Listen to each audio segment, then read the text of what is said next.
ان اللہ حرم علی الارض ان تاکل اجساد الانبیاء، اللہ رب العزت نے زمین پر حرام کر دیا ہے کہ وہ نبیوں کے جسموں کو نقصان پہنچائے۔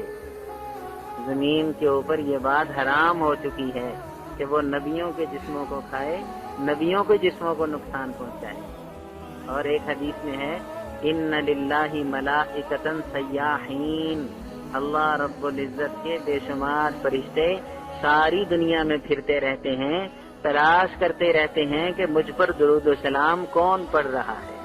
اور جب کوئی مل جاتا ہے درود و سلام پڑھنے والا تو اس کے درود سلام کو وہ مجھ تک پہنچاتے ہیں، اس کا نام اور اس کے ماں باپ کا نام بھی بتلاتے ہیں ساتھ۔ اور یہ مدینہ حضور علیہ الصلوۃ والسلام کا دار الہجرت،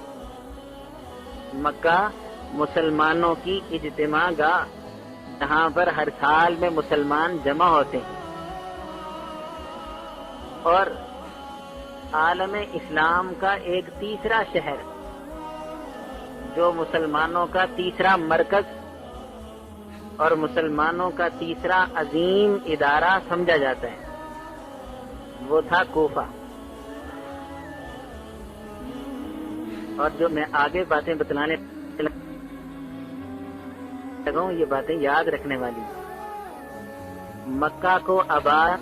مدینہ کو آباد کس نے کیا؟ حضور اکرم صلی اللہ علیہ وسلم۔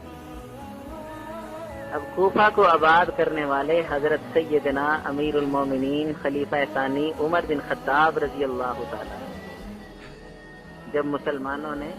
یہ علاقے فتح کیے تو حضرت عمر بن خطاب رضی اللہ تعالیٰ عنہ نے کوفہ کا شہر آباد کرنے کا حکم دے دیا، اور پھر جلیل القدر صحابہ کرام کو بھیج دیا کہ تم جاؤ اور کوفہ شہر کی آبادی کا ذریعہ بنو۔ حضرت ابو موسیٰ اشعری، حضرت عمار بن یاسر اور حضرت حذیفہ بن یمان اور حضرت عبداللہ بن مسعود رضی اللہ تعالیٰ، یہ وہ عبداللہ بن مسعود رضی اللہ تعالیٰ جن کے بارے میں حضور اکرم صلی اللہ علیہ وسلم کا ارشاد ہے کہ اللہ رب العزت نے مجھے جو علم عطا کیا تھا وہ سارا میں نے عبداللہ کو دے دیا کیا ہے، یہ وہ عبداللہ بن مسعود ہے۔ اور پھر الصلوۃ والسلام نے ارشاد فرمایا، لوگوں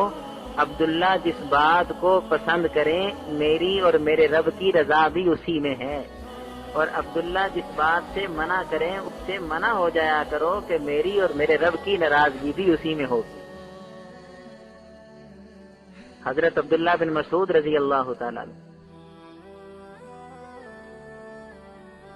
حضرت ابو موسیٰ اشعری، حضرت عمار بن یاسر، حضرت حذیفہ بن یمان،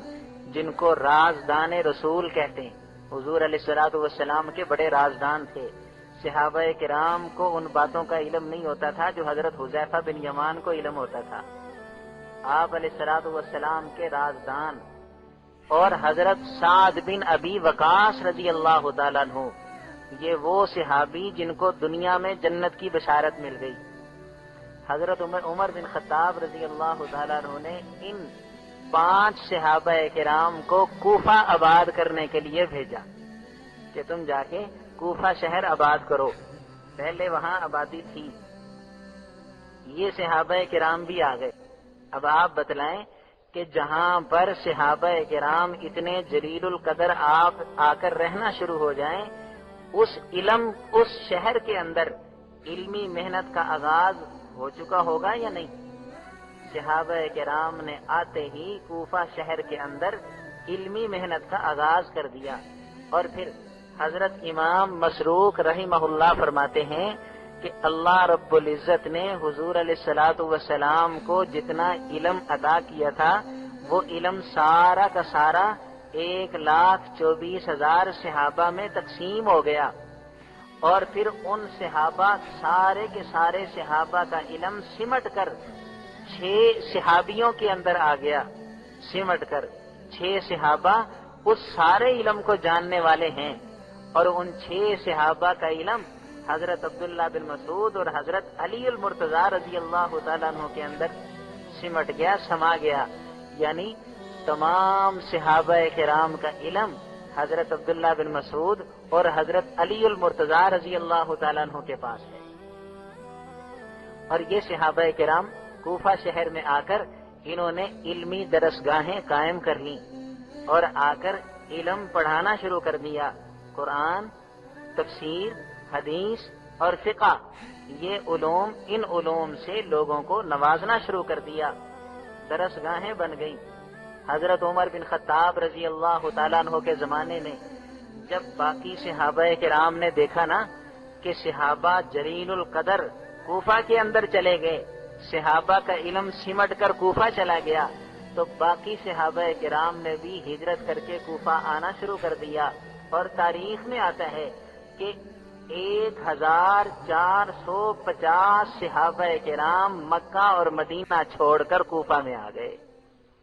1450 صحابہ کرام، ان صحابہ کرام میں 25 وہ صحابی ہیں جو غزوہ بدر میں شریک ہوئے،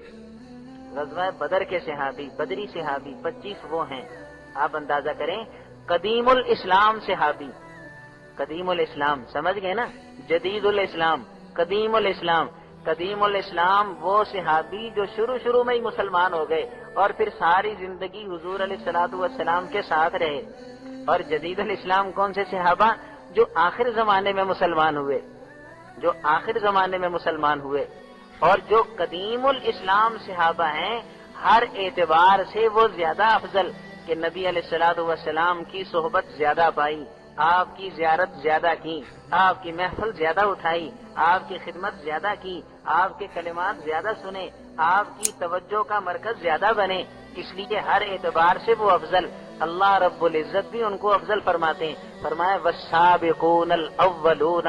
من المہاجرین والانصار، من المہاجرین والانصار والذین اتبعوہم باحسان، وہ سب سے پہلے اسلام لانے والے اور اسلام میں سبقت کرنے والے صحابہ، مہاجر اور انصار، اور جو بعد میں بھی آئے، فرمایا رضی اللہ عنہم ورضوا عنہ، اللہ کی رضا تو ان سب کے لیے ہے، اللہ تو ان سب پہ راضی ہے، مگر سبقت لے جانے والے،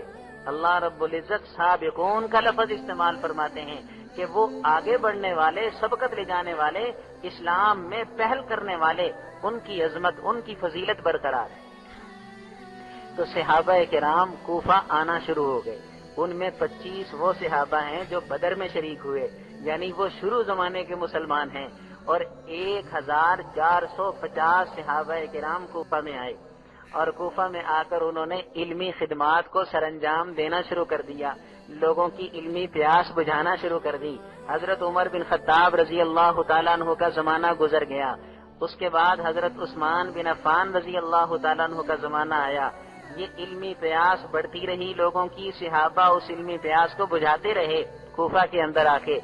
آخر میں حضرت علی المرتضیٰ کا زمانہ آ گیا۔ آپ غور کریں، علی المرتضیٰ رضی اللہ تعالیٰ عنہ کا جب زمانہ آیا تو جناب علی المرتضیٰ رضی اللہ تعالیٰ عنہ نے مکہ کو، مدینہ کو چھوڑ کر دارالخلافہ کوفہ کو بنانے کی تجویز دی، اور صحابہ کرام نے اس سے اتفاق کیا، تو حضرت علی رضی اللہ تعالیٰ عنہ نے اپنا دارالخلافہ کوفہ کو بنا لیا، اور اپنا سارا کا سارا کنبہ، قبیلہ، اپنی برادری، اپنا خاندان اور اپنی تمام تر ذمہ داریاں حضرت علی رضی اللہ تعالیٰ عنہ مکہ مدینہ سے اٹھا کر کوفہ میں لے آئے۔ جب حضرت علی رضی اللہ تعالیٰ عنہ کوفہ میں تشریف لائے، کوفہ میں آپ کا ورود ہوا، کوفہ میں آپ وارد ہوئے، تاریخ میں آتا ہے حضرت علی المرتضیٰ رضی اللہ تعالیٰ عنہ نے کوفہ کی جامع مسجد کے اندر 400 دواتیں اور کلمے دیکھی، جامع مسجد کے اندر 400 دواتیں اور کلمے دیکھیں، تو آپ نے پوچھا یہ قلم اور یہ دواتیں کس کی ہیں؟ لوگوں نے بتایا یہ حضرت عبداللہ بن مسعود رضی اللہ تعالیٰ عنہ کے جب شاگرد جمع ہوتے ہیں تو ان سے وہ فقہ کا علم حاصل کرنے کے لیے یہ قلم اور دوات استعمال کرتے ہیں، تعداد ان کی اتنی زیادہ ہے کہ 400 کلمے اور 400 دواتیں رکھنے کی ضرورت پیش آ گئی۔ حضرت علی المرتضیٰ رضی اللہ تعالیٰ عنہ نے جب یہ دیکھا خوش ہو گئے اور فرمایا سبحان اللہ، میرے آنے سے پہلے ابن مسعود نے کوفہ کو علم سے بھر دیا ہے۔ سبحان اللہ، میرے آنے سے پہلے عبداللہ بن مسعود نے کوفہ کو علم سے بھر دیا ہے۔ حضرت علی بھی تشریف لے آئے۔ اب حضرت علی رضی اللہ تعالیٰ عنہ کے ساتھ کتنے آئے ہوں گے یہ تعداد سے باہر ہے کہ کوفہ صحابہ کرام کا مرکز بن گیا اور اسلام کا تیسرا عظیم شہر، تیسرا عظیم مرکز اور تیسری عظیم درسگاہ بن گئی، تیسری عظیم درسگاہ بن گئی، اور صحابہ کرام نے شہر تقسیم کر لیے۔ حضرت عبداللہ بن عباس رضی اللہ تعالیٰ عنہ یہ مکہ کے محدث اور مکہ کے فقیہ بن گئے۔ حضرت عبداللہ بن عمر اور حضرت زید بن ثابت رضی اللہ تعالیٰ عنہ یہ مدینہ کے محدث اور مدینہ کے استاد بن گئے، اور کوفہ کے لیے صحابہ کرام کی بے شمار تعداد موجود تھی۔ حضرت علی المرتضیٰ، حضرت عبداللہ بن مسعود رضی اللہ تعالیٰ عنہ، حضرت ابو موسیٰ اشعری، حضرت سعد بن ابی وقاص، حضرت عمار بن یاسر، اور اس طرح دیگر بڑے بڑے جلیل القدر صحابہ یہ کوفہ کے مفتی اور کوفہ کے قاضی اور کوفہ کے فقہا اور مدرس اور استاد بن گئے۔ حضرت علی رضی اللہ تعالیٰ عنہ ارشاد فرماتے ہیں اللہ رحم فرمائے ابن مسعود کے اوپر، اللہ رحم فرمائے ابن مسعود کے اوپر کہ اس نے کوفہ شہر کے تمام باسیوں کو علم سے بھر دیا ہے، کوفہ شہر کے تمام رہنے والوں کو علم سے بھر دیا ہے۔ حضرت عبداللہ بن مسعود رضی اللہ تعالیٰ عنہ کے شاگردوں میں حضرت علقمہ، حضرت اسود رضی اللہ تعالیٰ عنہ بڑے مایہ ناز شاگرد ہیں۔ حضرت علی المرتضیٰ رضی اللہ تعالیٰ عنہ کے بھی شاگرد، حضرت عبداللہ بن مسعود کے بھی شاگرد، اور ان کے شاگردوں میں حضرت امام ابراہیم نخعی رحمہ اللہ بہت مایہ ناز شاگرد ہیں، اور ان کے شاگردوں میں حضرت حماد بن ابی سلیمان رحمہ اللہ بڑے مایہ ناز شاگرد ہیں۔ ان کے شاگردوں میں حضرت امام الائمہ، سراج الامہ، فقیہ الامہ، حضرت امام اعظم ابو حنیفہ رحمہ اللہ یہ حضرت حماد بن ابی سلیمان کے شاگرد ہیں، اور حضرت امام ابراہیم نخعی کے شاگرد ہیں۔ آپ اندازہ کریں امام اعظم ابو حنیفہ رحمہ اللہ کتنی جلدی آ گئے، ادھر حضرت عبداللہ بن مسعود رضی اللہ تعالیٰ عنہ رخصت ہوئے، ان کے شاگردوں نے مسند سنبھال لی، حضرت علقمہ اور حضرت اسود ان کے شاگردوں نے مسند سنبھال لی، حضرت علقمہ اور اسود دنیا سے گئے، امام ابراہیم نخعی آ گئے، اور جیسے ہی امام ابراہیم نخعی تشریف لائے امام اعظم ابو حنیفہ ان کی شاگردی میں پہنچ گئے۔ اور یہ کوفہ کا علم، حضرت عبداللہ بن مسعود کا علم، حضرت علی المرتضیٰ کا علم، حضرت سعد بن ابی وقاص کا علم، حضرت عمار بن یاسر کا علم، اور رازدان رسول حضرت حذیفہ بن یمان کا علم۔ آپ بتلائیں، ایک سوال آپ سے کرتا ہوں، کیا حضور علیہ الصلوۃ والسلام کے علم میں اور ان صحابہ کے علم میں کوئی فرق تھا؟ آپ علیہ الصلوۃ والسلام نے جو علم سکھایا کیا ان صحابہ کرام نے اسی علم کی اشاعت کی یا کوئی اور علم لے آئے تھے؟ اسی علم کی اشاعت کی نا، یہ بات بڑی پوائنٹ کی اور سمجھنے کی ہے۔ حضور علیہ الصلوۃ والسلام نے جس قرآن، جس حدیث، جس تفسیر، جس فقہ کی تعلیم دی، یہ صحابہ کرام کیا وہی قرآن، وہی حدیث، وہی فقہ، وہی دین لے کر آئے یا اپنے پاس سے لے آئے؟ وہی دین لائے نا، اور کوفہ میں آ کر وہی دین زندہ کیا نا جو دین مدینے والا تھا، جو دین مکے والا تھا، جس دین کو حضور علیہ الصلوۃ والسلام 13 سال مکہ میں بیان کرتے رہے، 10 سال مدینہ میں بیان کرتے رہے۔ صحابہ کرام یہ جید صحابہ اسی مکہ اور مدینہ والے دین کو آج کوفہ میں بیان کر رہے ہیں۔ جو دین مکہ میں بیان ہوتا رہا اس مکہ کے دین کو آگے منتقل کرنے والے جو استاد تیار ہوئے ان میں حضرت عبداللہ بن عمر کا نام سر فہرست ہے۔ جو دین مدینہ میں بیان کیا حضور علیہ الصلوۃ والسلام نے، اس علم سے بھی، اس دین سے بھی استاد تیار ہوئے۔ اسی طرح جو دین مدینہ اور مکہ والا کوفہ میں آیا اس سے بھی استاد تیار ہو گئے۔ اور اگر کوئی آدمی یہ کہے کہ تم کوفہ کا دین مانتے ہو یا مکہ اور مدینہ کا دین مانتے ہو تو اس کا کوئی یہ سوال بنتا ہے؟ یعنی وہ اپنے سوال میں یہ کہہ رہے ہیں کہ مکہ اور مدینہ کا دین کچھ اور ہے، کوفہ کا دین کچھ اور ہے، اس لیے تو پوچھ رہے ہیں نا کہ وہ مکہ اور مدینہ کے دین کو اور کوفہ کے دین کو آپس میں مد مقابل کر رہا ہے، حالانکہ مکہ اور مدینہ کے دین کو صحابہ سیکھ کر آئے، اور انہی صحابہ نے اپنے پاس سے کوئی دین نہیں بنایا تھا، اپنے پاس سے کوئی فقہ نہیں گھڑی، اپنے پاس سے کوئی علم نہیں بیان کیا۔ وہی مکہ اور مدینہ والا دین آج کوفہ میں بیان ہو رہا ہے۔ اگر مکہ اور مدینہ والا علم آج کوٹ عبد المالک کی جامع مسجد ایک مینار والی میں بیان ہو تو کوئی آدمی یہ کہہ سکتا ہے کہ تم اس مسجد والے دین کو مانتے ہو یا مکہ اور مدینہ والے دین کو مانتے ہو؟ کوئی نہیں کہہ سکتا کہ بھائی یہ وہی مکہ اور مدینہ والا دین ہے جو اس مسجد میں بیان ہو، یہ وہی مکہ اور مدینہ والا دین ہے کبھی دہلی کے دارالعلوم دیوبند میں بیان ہوتا ہے، یہ وہی مکہ اور مدینہ والا دین ہے کبھی کسی ادارے میں بیان ہوتا ہے، کسی مسجد میں بیان ہوتا ہے، کبھی مدینہ میں، کبھی کوفہ میں، کبھی شام میں، کبھی مصر میں، کبھی کہیں دین وہی ہے، چراغ وہی ہے، اسی سے آگے سارے چراغ جل رہے ہیں، کوئی چراغ نیا نہیں بنا، روشنی وہی ہے، نور وہی ہے، وہ کبھی کسی علاقے میں روشنی پھیلتی ہے، کبھی کسی علاقے میں روشنی پھیلتی ہے۔ یہ اللہ کی مرضی ہے نا، اللہ کسی علاقے کو منتخب کر لیں، کن لوگوں کو منتخب کر لیں، یہ اللہ رب العزت کی مرضی ہے۔ ذالک فضل اللہ یؤتیہ من یشاء، اللہ کی فضیلت ہے وہ جس کو بھی عطا کر دے۔